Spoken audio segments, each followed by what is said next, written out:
سلام كميك أنهم زخبركم تعزتي أبز حلفة سمون يستدرك حق هزيتاتات حداث إيرترا الحديثة إيرترا حداثن إيرترا بروفايلن أتوكرات تدالو مدب داحساس حتمات حزنا لكم قرينا لنا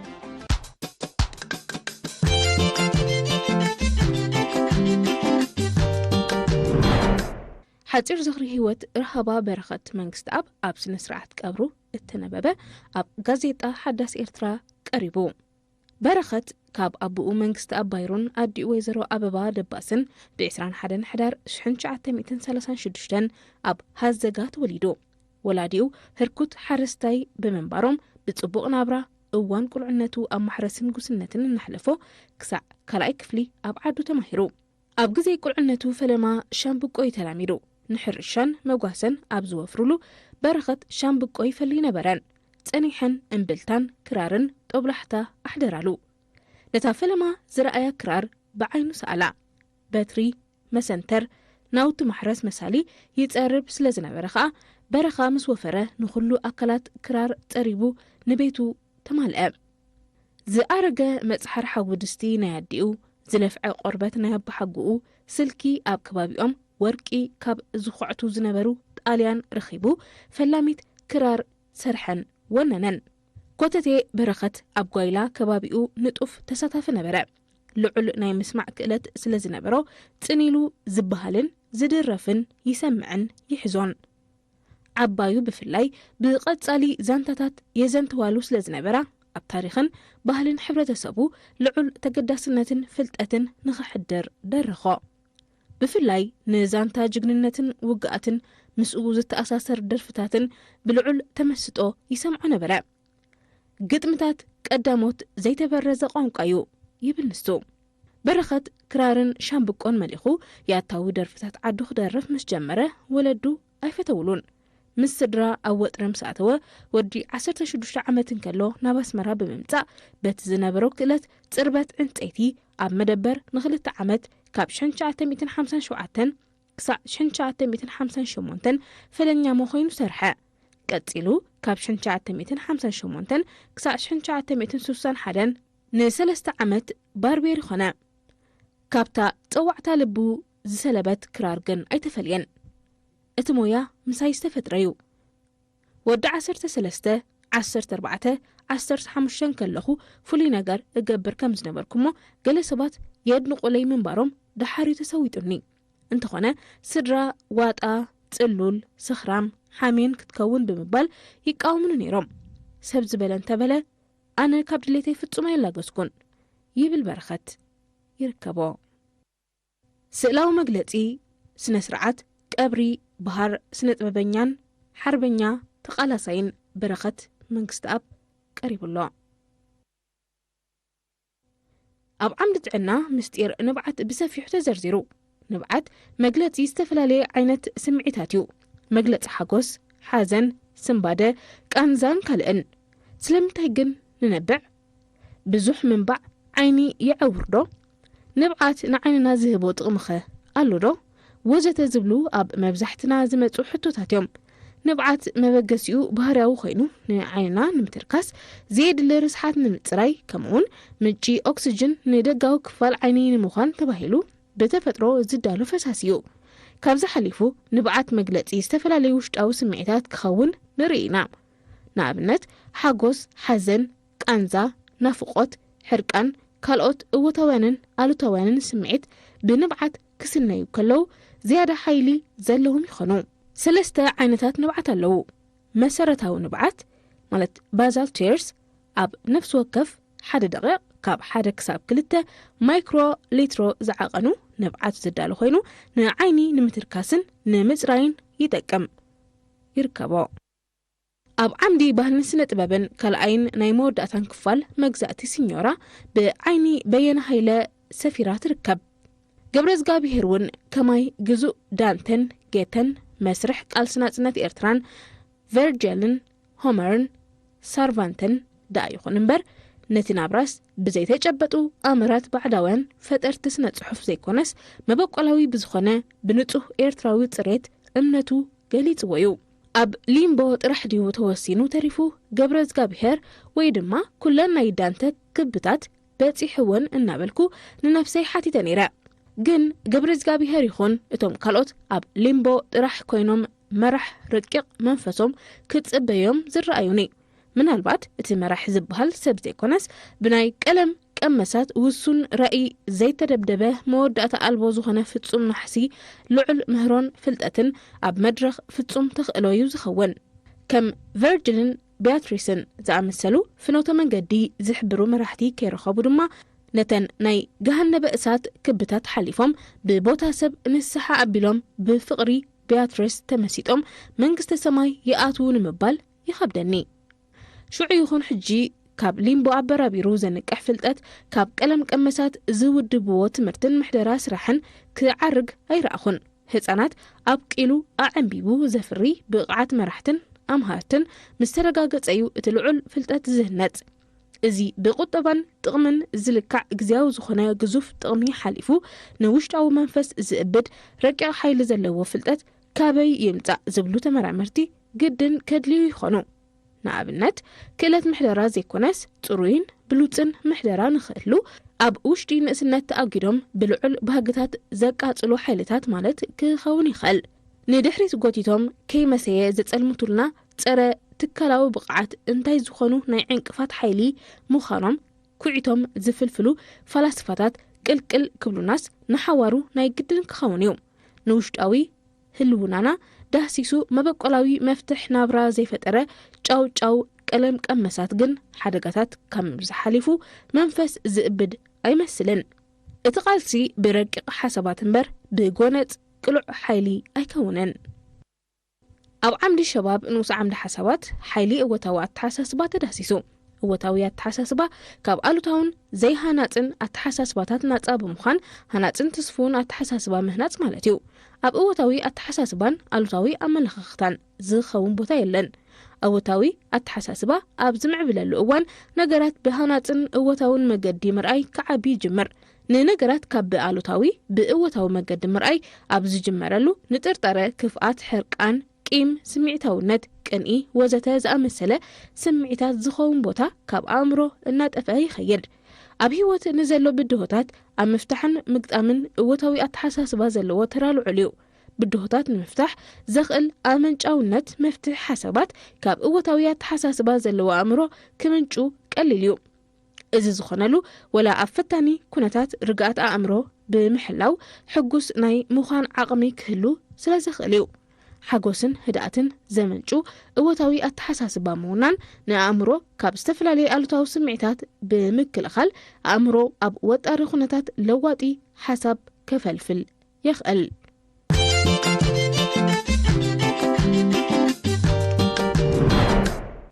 ሓፂር ዝኽሪ ህይወት ረሃባ በረኸት መንግስቲ ኣብ ስነ ስርዓት ቀብሩ እተነበበ ኣብ ጋዜጣ ኤርትራ አልሐዲሳ ቀሪቡ ሓላፊ ጨንፈር ትምህርትን ዞባ ማእከል ደንከልያ መምህር መሐመድ ዒደው ዓብዱራሕማን ንሓፈሻዊ ኩነታት ቀረብ ትምህርቲ ዝምልከት ሰፊሕ ሓበሬታ ሂቡ ኣብ ዓምዲ መልሓቕ ኣደብ ዋልፍኖን ንታሪኽ ህይወት ባህር ስነ ጥበበኛ በረኸት መንግስቲ ኣብ ዝድስስ ትሕዝቶ ይጸንሐና ሰላም መግለጺ ስነ ስርዓት ቀብሪ ባህር ስነ ጥበበኛን ሓርበኛ ተቐላሳይን በረኸት መንግስቲ ኣብ ቀሪብሎ ኣብ ዓምዲ ዛዕባ ሎሚ ጂኦፖለቲካዊ ርከሳ ህርፋን ኣፍ ደገ ባሕሪ ጊልያ ምድንፋዕ ረብሓታት ኣሸቀልቲ ብዝብል እዚ ንቀዳማይ ሚኒስተር ኢትዮጵያ ሓዊስካ ሚኒስተራት ላዕለዎት ኣዘዝቲ ሰራዊት ኣምባሳደራት ተመወልቲ ናይቲ ስርዓት ዝኾና መሳኹቲ ማሕበራዊ ሚድያ ከምኡን ብስም ኣክቲቪዝም ዝነጥፉ ተኸፈልቲ ሰራዊት ሚድያ ኣኽቲቱ ዝካየድ ዘሎ ዘመተ ብዕቱብ ዝስራሓሉ ዘሎ ኣጀንዳ እዩ እዚ ሕቶ ኣፍ ደገ ባሕሪ ሕቶ ህላውነት እዩ ብዝሒ ህዝቢ ኣለና ብጂኦግራፍ ተኣሲርና ኣይክንነብርኒና ኤርትራ ብፍላይ ከዓ ወደብ ዓሰብ ካብ ኢትዮጵያ ዝተፈለየትሉ ኣገባብ ቅኑዕ ይነበረን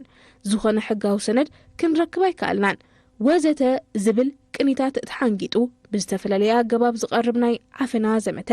ነቲ ንልኡላውነት ኤርትራ ምግሃስ ዝዕላምኡ ቴማ ዝጥርንፍ እዩ ናይዚ ኩነት እዚ ስግንጢርነት ማዕረማዕረዚ ናይ ምትኹታኽ ኣጀንዳ ተዋሂዱ ኣብ ዲፕሎማስያዊ ግንባር ዝካየድ ዘሎ ተገፍዑልና ዘስምዕ ስምዕታን ምዕፅንታን መራሕቲ ብልጽግና እዩ እዚና ብዝተፈላለዩ ኣካላት ደብዳቤ ብምስዳድን ናይ ጸጥታ መሬት ዘየው ሓስካስ ጸጥታ ባሕሪ ፖሊሲ ጉዳያት ወጻኢ መድረኻት ብምፍጣርን ዝውሃብ ዘሎ መግለጺታት ንኢትዮጵያ ከም ሃዋርያ ሰላምን ምትሕብባርን ገይሩ ዝስእል እዩ። እዚ ምስቲ ብመንግስቲ ደረጃ ብውዱብ መልክዕ ዝካየድ ዘሎ ዳርጋ መዓልታዊ ክበሃል ብዝከኣል ደረጃ ንዝተጻሕፈሎም ስክሪፕት ሒዞም ዝቐርቡ ሓደስቲ ተሰለፍቲ ዝውርውርዎ ንልኡላውነት ኤርትራ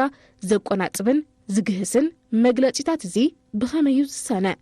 ምኽንያቱ እዚ ካልኣይ ክንፊ ንሕጋውን ታሪኻውን ክውንነታት እናጠምዘዘ ንሃገራዊ ቃልስን ሕጋውነትን ሃገርነት ኤርትራ ብባዶ ዘርብሕ ምስቲ ኣብ ቀዳማይ ክንፊ ዝስማዕ ናይ ተገፍዑልና መረረ ዝጋጮ ካብ ሓደ ርእሲ ብክልተ ልሳን ዝወፅእ ኣባህላታት እዩ ይርከቦ። 14 ሕዳር ኣህጉራዊ መዓልቲ ሕማም ሽኮርያ ምብጻሕ ኣገልግሎት ሕክምና ሕማም ሽኮርያ ኣብ ቦታ ስራሕ ኣብ ትሕቲ ዝብል ቴማ ብደረጃ ሃገር ንመበል 24 ግዚኡ ኣብ ከተማ መንደፈራ ተዘኪሩ። ከም መቕጸልታ ናይ ዝኸኣ ብቐዳም 15 ሕዳር ኣብ ኣስመራ ቤት ትምህርቲ ማእከላይ ደረጃ ኣድሉይ ስለዓለወት ሓለፍቲ ኣባላት ማሕበር ሕማም ሽኮርያን ካልኦት ዕዱማት ኣጋይሽን ኣብ ዝተረኽብሉ ነቲ ዕለት ዝገልጽን ዘንጸባርቐን እተፈላለየ መደባት ቀሪቡ። ኣብ ዓምዲ ማሕበራዊ ዕብየት ብሉጻት ቆልዑ መርኣያ ውሕሉል ኣልያ ወለዲ ኣብ ትሕቲ ዝብል ብሉጻት ቆልዑ ክንብል እንከለና ግን ከመይ ማለትና እዩ? ቆልዑ ኩሉ ናይ ኣካዳሚያዊ ፈተናታቶም ስለ ዝደፈኑ ወይ ካብ ክፍሎም ቀዳሞት ስለ ዝወፁ ጥራይ ብሉጻት እዮም ክንብል ኣይንኽእልን ኢና። ወለዲ ደቆም ብሉጻት ቆልዑ ንኽኾኑ ጎድኒ ጎድኒ ናይቲ ኣካዳሚያዊ ብቕዓቶም ክሰርሕሎም ዘለዎም ነገራት ኣለዉ። ገለ ካብኣቶም ካ ኣብ ደቆም ምህናፅ ነብሰ ምትእማንን ናይ ምብሃሃል ክእለትን ደቆም ኣብ ህይወት ዘጋጥም ጸገማት በዲሆም ንኽወጡ ዘኽእሎም ብቕዓታ ምህናፅ ንህይወት ብዕላማን ብጽቡቕ ተስፋን ንኽገጥምዋ ምድላው ባህሎም ክብርታትን ሕብረተሰቦምን ታሪኾምን ብግቡእ ክርድኡን ዝኽተሉን ምግባር ምጥቃስ ይከኣል። ነዚኦምን ካልኦት ክእለታትን እንተመሊኾም ብሉጻት ቆልዑ ኣፍሪና ክንብል ንኽእል። ንቆልዑ ብዲሲፕሊን ምህናፅ ኣዝዩ ኣገዳሲ ኮይኑ ዕላምኡ ወለዲ ንደቆም ብቕቡል ባህርን ነብሰ ግትኣትን ንኽዓብዩ ዝሕግዝ ክኸውን ኣለዎ። ነዚ ንምትግባር ፈለማ ወለዲ ንደቆም ብፍቕሪ ክሕብሕብዎም ይግባእ። ምስ ደቆም ከዓ ጽኑዕ ናይ ምክብባርን ምስምማዕን ዶብ ክህሉ ኣለዎ። ምስኡ ናብ ገዛ ሕግታት ብምቋም ንደቆም ክከታተልዎምን ክሰርዕዎምን ኣለዎም። ምቋም ሕግታት ንቆልዑ ትጥቢታት ወለዶም ክፈልጡን ነብሶም ምስቲ ሕግታት ኣመዓራርዮም ክኸዱን ይሕግዞም። ንኣብነት ቆልዓ ዕዮ ገዝኡ ከይወድአ ናይ መዘናግዒ ግዚኡ ኣኺሉ ኢልካ ክጻወት ዘይምፍቃድ፣ ኣብ መንጎ ኣሕዋት ምትሕግጋዝ እምበር ባእስን ጸርፍን ቅቡል ከም ዘይኮነ ምሕባር፣ ንጽጉማትን ዓበይትን ምኽባርን ምሕጋዝን፣ ምስ ንኣሽቱን ዓበይትን ሰባት ኣብ ምትሕልላይን ምክብባርን ዝተመርኮሰ ዝምድና ምህላው ወዘተ ምጥቃስ ይከኣል። ኣብ ዓምዲ ልቦናን ፍልስፍናን መበል 19 ክፋል ዕላማ ህይወት ሰብ ምዃን ማለት ሕልና ምውናን ማለት እዩ። ሕልና ከም ሓደ ካብ ዝበለጹ ዓቕምታት ደቂ ሰብ ክንወስዶ ንኽእል ኢና። ልክዕ ከም ካልኦት ክእለታት ደቂ ሰብ ንኣብነት ምዝራብን ርትዕን ካብቶም ብዙሓት ሒደት ክንጠቅስ ንኽእል ኢና። ብርግጽ ገለ ሰባት ብተፈጥሮ ንዝተዓደልዎ ሕልና ብግቡእ ዘይጥቀሙ ኣለዉ። ሕልናኡ ዝሸጠ ወይ ሕልናኡ ዝቐተለ ክብሃል እውን ንሰምዕ ኢናኮ። ገለ ህፃናት ኣብ እዋን ሸልነቶም ሓንቲ ቃል ከየውፁ ዝሞቱ ኣለዉ። ንሳቶም ወላ ሓንቲ ሕልና ከየንፀባርቆዮም ካብዛ ዓለም ዝፍለዩ። ገለ ህፃናት ሞራላዊ ፍርዲ ክህብ ዓቕሚ ዘይብሉ ሓንጎል ሒዞም ዝውለዱ ኣለዉ። ገለ ሰባት ብሰሪ ወቕዒ ሓደጋ ወይ ጽላለ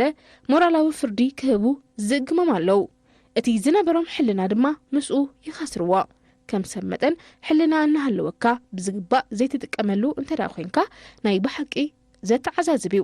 ሕልና ሃልዩካ ኣብ ሞራላዊ ፍርዲ ክትጥቀመሉ እንተዘይክኢልካ እንታይ ዋጋ ኣለዎ? ሕልናኻ ኣብ ኣተሓሳስባኻን ተግባርካን ናይ ብሓቂ ክንፀባርቕ ይግባእ። ጽቡቕ ጌርና እንተቕሊብናሉ ሕልና መፋጥርትና እዩ። ነዚ ክቡር መፋጥርትና ከዓ ከቶ ዕሽሽ ክንብሎ ኣይግባእን። ብመንፅር እኳ ደኣ ዝያዳ ከነሕይሎን ከነስፍሖን እዩ ዝግባአና። ኣብ ዓምዲ ዳየሪ ዝተዋሕጠት ዓለም ንስኻ ኢኻ ብኹሪ ዝብሉ ዛዕባታት ዳየሪ ይጸንሐና።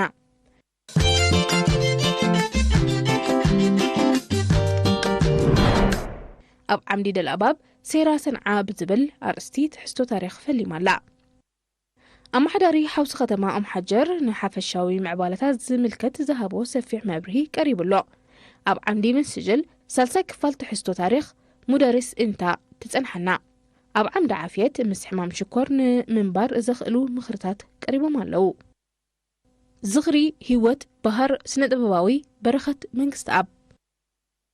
عمدي شبان بسرحات بلتقنا إثيوبيا زقاوح زلو تخططالي حسوت زقالع تحستو سفيرو أب عمدي مهرو وتربيات أقدستن مهارتن حبرتاتات سفيرو ميتنحنا أب عمدي فنو عادات جلال نقفة مالي ويوم مبل سلسي كفال تحستو تاريخ قريبا لا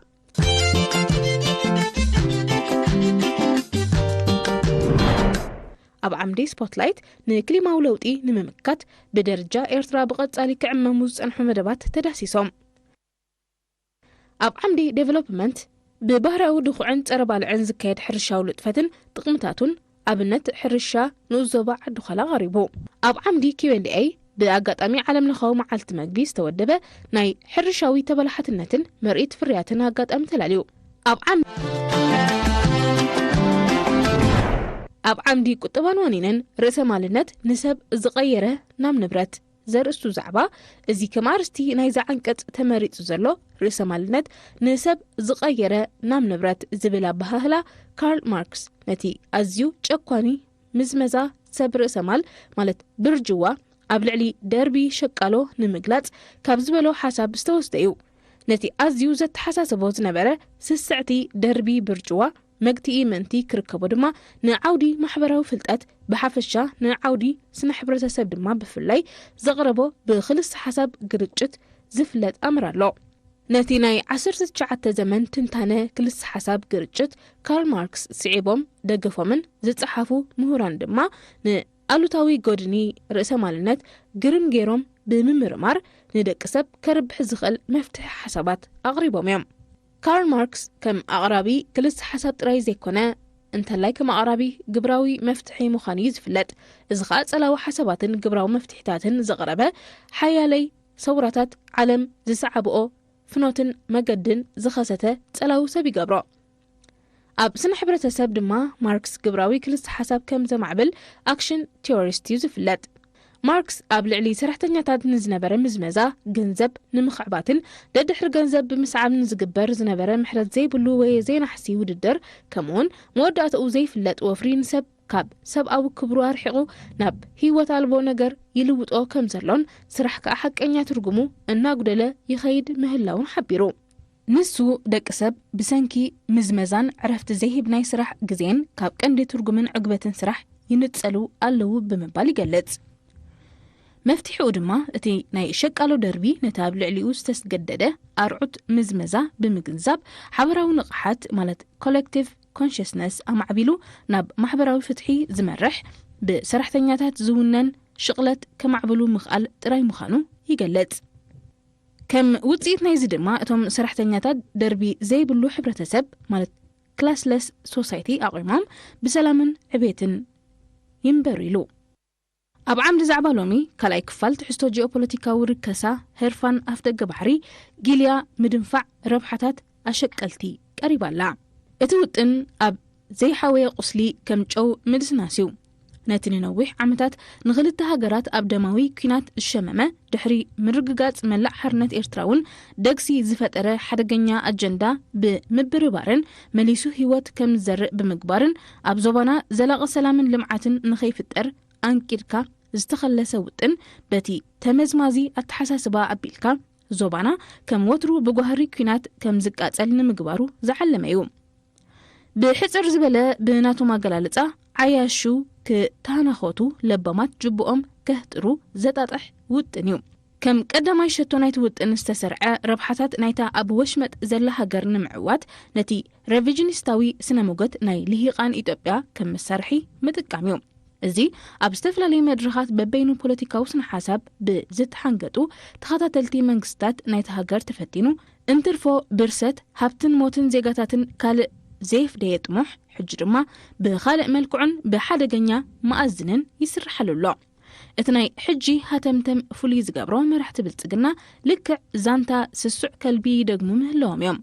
ኣብ ኣፉ ስጋ ቀርቂሩ ጽላለቱ ኣብ ማይ ምስ ረኣዮ ካልእ ከልቢ መሲልዎ ነቲ ሒዝዎ ዘሎ ክንዲ ዝበልዕ ነቲ ካልእ ከልቢ ዝሓዞ ስጋ ክምንጥል ናብቲ ማይ ጠኒኑ ናይ ዝኣተወ ከልቢ ጽውጽዋይ ማለት እዩ።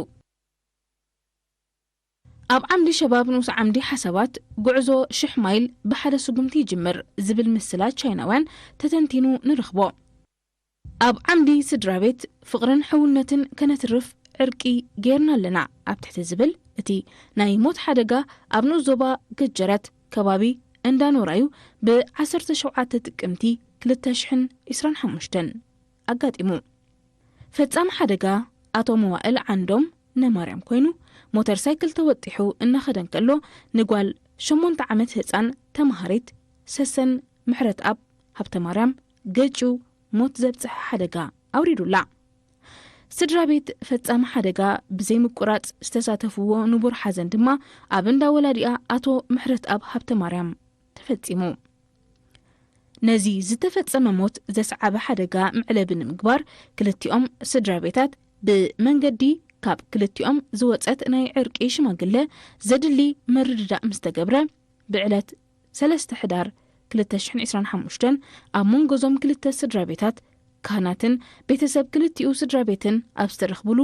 ወግዓዊ ናይ ዕርቂ ስነስርዓት ተፈጺሙ። ነቲ ዕርቂ ዝምልከት ስምምዕ ዕርቂ እውን ተነቢቡ።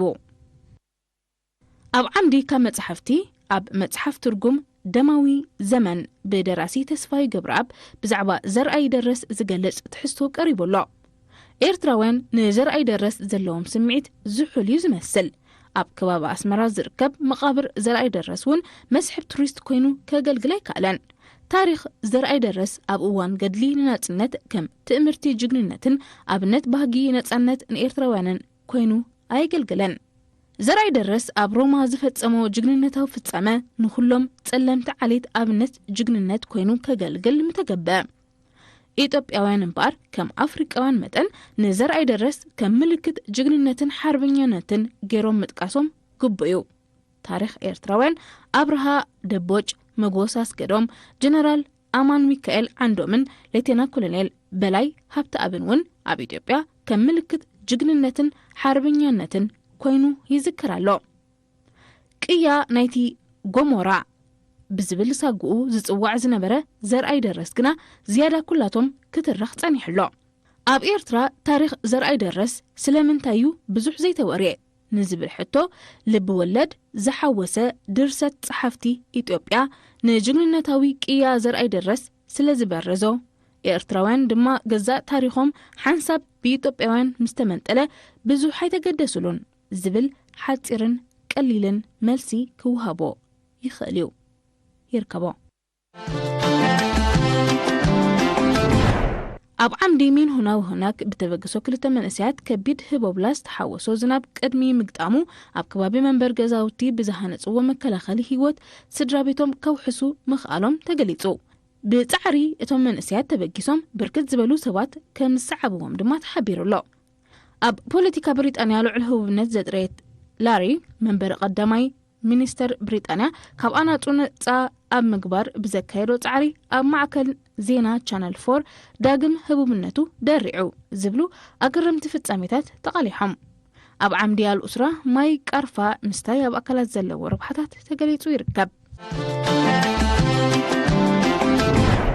ምስሕሓብ ትራምፕን ማዕከን ዜና ቢቢሲን ኣብ ዓምዲ ትንተነ ዜና ቀሪቡሎ። ኣብ ዝሓለፈ ቅንያት ፕሬዚደንት ሕቡራት መንግስታት ኣሜሪካ ዶናልድ ትራምፕ ማዕከን ዜና ቢቢሲ ንመደርኡ ብምቅንባር ንሱ ዘይተዛረቦ ዘረባ ከም ዘጋወሐ ብምግላጽ ኣብ ልዕሊኡ ሕጋዊ ስጉምቲ ክወስድ ምዃኑ ከጠንቂቑ ቀኒ ነይሩ። ዝሓለፈ ዓርቢ ድማ ፕሬዚደንት ትራምፕ ብዛዕባ እዚ ምዚ ኣብ ብሪጣንያ ዝመደበሩ ማዕከን ዜና ኣሳሒብዎ ዘሎ ጉዳይ ዝምልከት ሕቶ ምስ ቀረበሉ ቢቢሲ ካብ 1 ክሳብ 5 ቢልዮን ዶላር ካሕሳ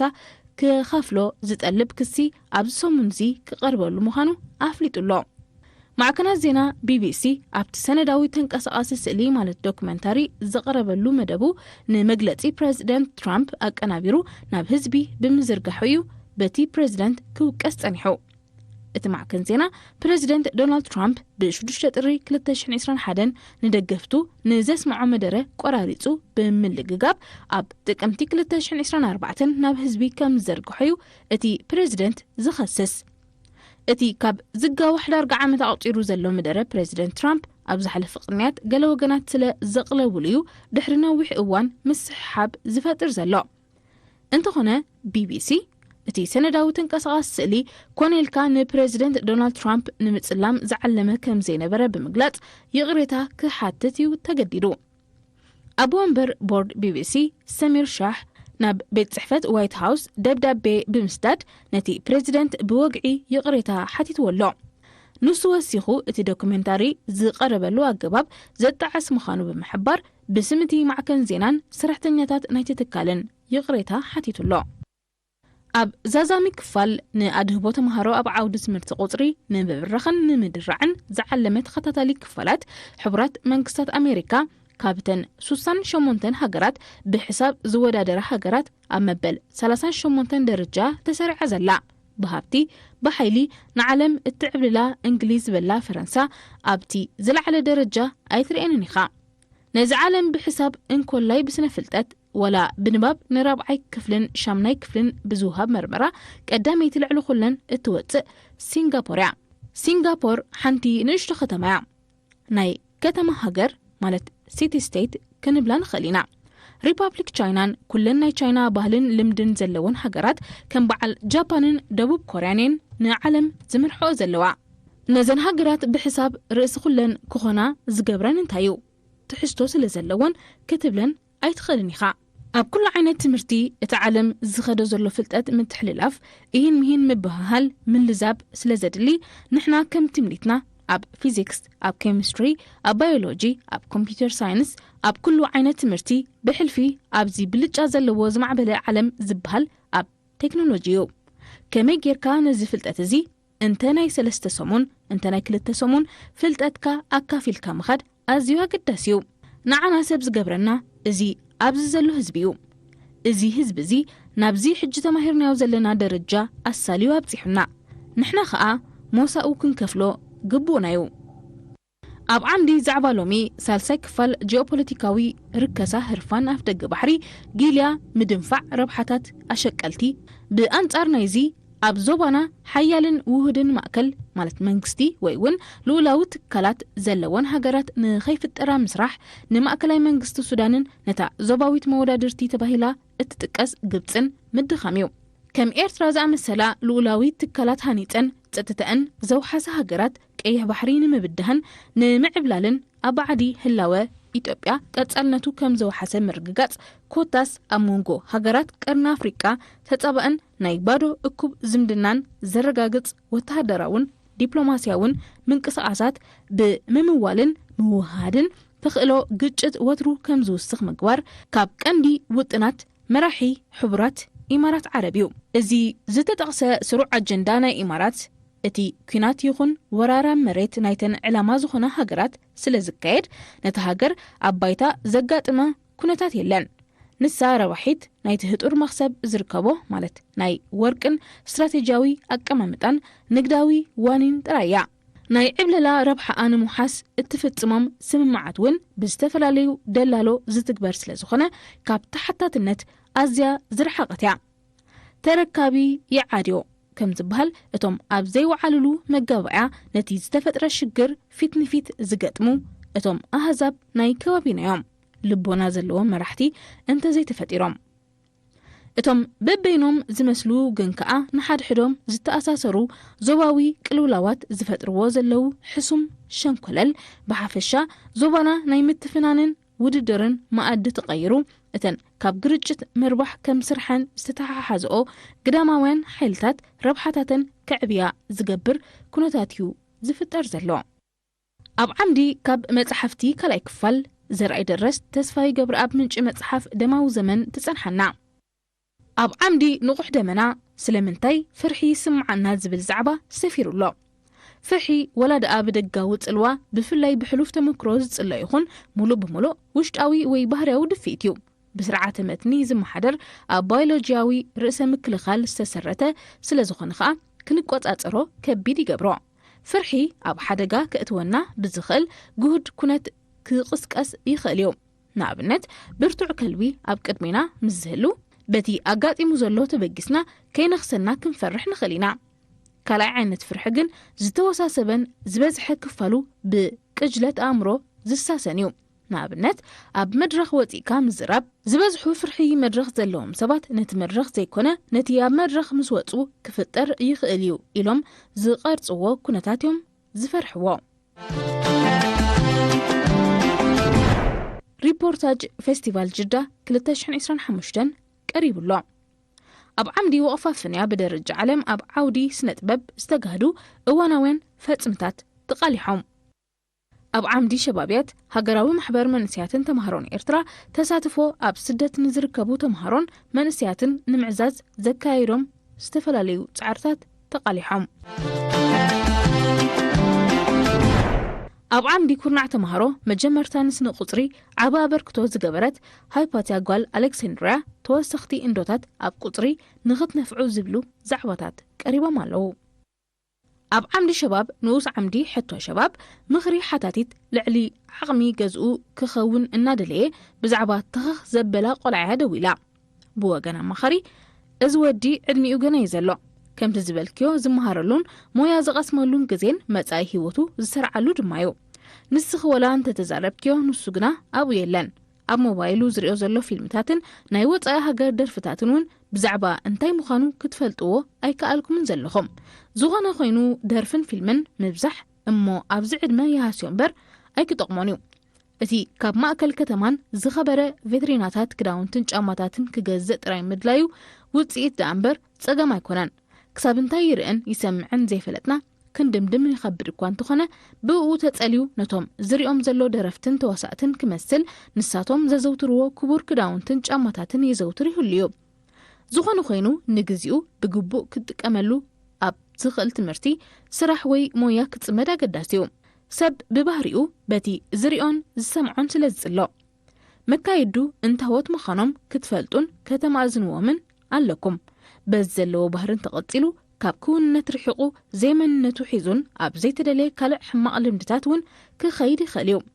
ስለዚ ንከስምዕዎ ዝኽእሉ ቀረባ ቤተሰብ ንጉዳዩ ሓቢርክን ኣብ ዘይተደለየ ደረጃ ከይበጽሐን ከሎ ንኸማእዝንዎ ሓገዝ ምሕታት ይከኣል እዩ ዝብል ምኽሪ ተለጊሱላ ኣሎ ኣብ ዓምዲ ፍረ ጻዕሪ መጻኢ ፈዋስነት ፀረ ተህዋሳውያን ንምውሓስ ሎሚ ንስራሕ ዘርእስቱ እዋናዊ ዛዕባ ሰፊሩ መድሃኒት ፀረ ተህዋሳውያን ኪኖ ደቂ ሰባት ኣብ ጥሪት ኣዝዩ ዓቢ ተራ ኣለዎ ጥሪት ልክዕ ከም ሰባት ሕክምናዊ ክንክን ስለ ዝግበረሎም ኣብቲ ዝግበረሎም ሕክምና ክንክን እውን እቲ ንጥቀመሉ ዘለና መድሃኒት ፀረ ተህዋስያን በቲ ናቶም ዝህቡና ፍርያት ማለት ብእንቋቑሖ ፀዋን ስጋን ኣቢሉ ክሓልፈና ይኽእል እዩ እዚ ማለት ሓደ እንስሳ መድሃኒት ምስ ሃብካዮ ወይ ምስ ወጋእካዮ እቲ መድሃኒት ንዝተወሰነ ግዜ ኣብ ኣካላቱ ይጸንሕ እዩ ኩሉ ዓይነት መድሃኒት ሓደ ዓይነት ግዜ ኣለዎ ማለት ኣይኮነን ኣብቲ ምስኡ ዝመጽእ ሓበሬታ ወይ ሕላገት ንኽንድዚ መዓልቲ ወይ ሰሙን ይጸንሕ እዩ ኢሉ ሓበሬታ ይውሃብ እዩ እዚ ማለት ካብታ መድሃኒት ዝወሰደላ ዕለት ክሳዕታ ተጠቒሳ ዘላ ዕለት ዝኾነ ፍርያት ናይቲ እንስሳ ከነህልኽ ከም ዘይብልናዩ ዝሕብረና ይርከቦ ኣብ ዓምዲ ተርሙማ እቲ መርማሩ ቆልዓ መበል 20 ክፋል ዛንታ 20 ሕዳር ምስ ቆልዑ መልሲ ዝተመሰቀሉ ቃላት ንረከብ ኣብ ዓምዲ ዛዕባ ሎሚ መበል 40 ዛዛምን ክፋል ጂኦፖለቲካዊ ርከሳ ህርፋን ኣፍ ደገ ባሕሪ ጊልያ ምድንፋዕ ረብሓታት ኣሸቀልቲ ቀሪባላ ዘይከሓድ ሓቂ ውድባት ኣብ ጉዳይ ሎጂስቲክን ቀረባትን ዕዙዝ ተራዩ ዘለወን እንተኾነ ግን ወደብ ዘይምህላው ምስ ኩነተ ህይወትን ሞትን ምድራጉ ነቲ ሓይሊ ሓዊሰ ክወርሬ ወይ ስጉምቲ ኾስሬ ዝብል አንደበት ምኹኒ ንምግባር ዝዓለመ እዩ ገለ ካብቲ መራሕትን ዕሱባት ልሂቃንን ኣብ ዝተፈላለዩ ኣጋጣሚታት ዝህብዎ መግለፂታት ሕቶ ቀይሕ ባሕሪ ንኢትዮጵያ ናይ ሃገራዊ ህላዊ ጉዳይ እዩ ቀይሕ ባሕርን ግድብ ኣባይን ኣብ መጻኢ ኢትዮጵያ ወሰንቲ እዮም ኣብ ምምዕባላ ወይ መጽፋኣ ኣበርክቶ ዝገብሩ እዮም ኢትዮጵያ ዕጹውቲ ሃገር ክትከውን ፍትሒ ይኮነን ፍትሒ እንተስኢና ናብ ስነ መጎት ሓይሊ ክንኣቱ ኢና እዚ ሃዳድን ዝምብዕን ኣባህላታት እዚ ንግርጭት ዝደፍእ ውሽጣዊ ሓበራዊ መረዳእታ ንምፍጠር ብሓደ ወገን በትኻሊ ድማ ኢትዮጵያ ንልኡላውነት ጎረባብቲ ሃገራት ከም ቀንዲ ብድሆ ናይ ህላውያ ትቆፅሮ ምዃና ንምርኣይ ዝዓለመ እዩ። እዚ ናይ መንግስቲ ብልጽግና ናይ ቅብፀተ ተስፋ ምንቅስቓሳት ብኸም ኢማራት ዝኣመሰሉ ናይ ደገ ሓይልታት ብልክዕ ምስ ተመዝመዘ ኸኣዩ ነቲ ናይ ኢትዮጵያ ናይ ህላወ ስግኣት ተባሂሉ ዝተጠመቐ ናይ ይምሰል ሽግር መፍትሒ ዝብልዎ ክቕርቡ ናይ ገዛእ ርእሶም ናይ ወደባት ምግባት ኣጀንዳ ከሳስዩ ንኢድ ኣእታውነት ባብ ዝሰርሕወሎም ኣብ ዓምዲ ደቂ ኣንስትዮ ዘቤታዊ ዕዮ